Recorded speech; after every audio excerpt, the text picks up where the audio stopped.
ছোট ছোট টোবাতে মাছ ধরতে গিয়ে ভালোই মজা হয়েছে।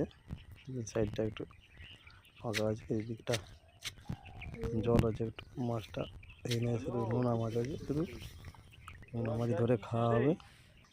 ধরা হলো।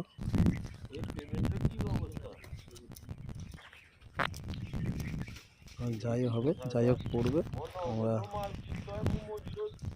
কোনটা কাঁকড়া আছে দেখবো, ঠিক আছে? কোনটা কাঁকড়া আছে দেখবো, দেখে সেখানে কাঁকড়া ধরে রান্না হবে।